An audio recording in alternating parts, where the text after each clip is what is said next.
ఒక కాకి రాజ్యంలో పెద్ద దొంగను పట్టేసిందంటే నమ్ముతారా? అది కూడా అసలు కాకి లేకుండానే. ఒకప్పుడు ఓ గొప్ప రాజ్యం ఉండేది. ఆ రాజ్యానికి ఒక తెలివైన, నిజాయితీగల ఖజానా అధికారి ఉండేవాడు. అతని జాగ్రత్తల వల్ల రాజ్యం ఎంతో అభివృద్ధి చెందింది. ప్రజలందరూ సుఖంగా జీవించేవారు. కాని కొంతమంది మంత్రులు అతనిపై అసూయపడటం ప్రారంభించారు. వాళ్ళు రహస్యంగా కుట్రలు పన్ని రాజుకు అబద్ధాలు చెప్పడం మొదలుపెట్టారు. మెల్లగా రాజు మనసులో అనుమానం పెరిగింది. నిజం తెలుసుకోకుండా అతన్ని పదవి నుంచి తొలగించాడు. బాధతో ఆ అధికారి రాజ్యాన్ని విడిచిపోయాడు. కొత్తగా వచ్చినవారు మాత్రం లోభంతో మారిపోయారు. ఖజానాలోని డబ్బును దొంగిలించడం మొదలుపెట్టారు. కొన్ని రోజులకే ఖజానా ఖాళీ అయిపోయింది. రాజ్యం కష్టాల్లో పడిపోయింది.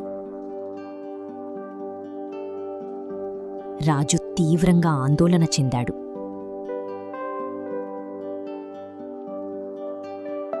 అప్పుడు ఒక జ్ఞాని పూజారి వచ్చి చెప్పాడు, మహారాజా, అడవిలో ఒక మహర్షి ఉన్నాడు. ఆయన మీకు సహాయం చేస్తారు. రాజు వెంటనే అడవికి వెళ్ళాడు. అక్కడ ఒక మహర్షి ఒక కాకితో కలిసి కనిపించాడు. రాజు తన సమస్య చెప్పాడు.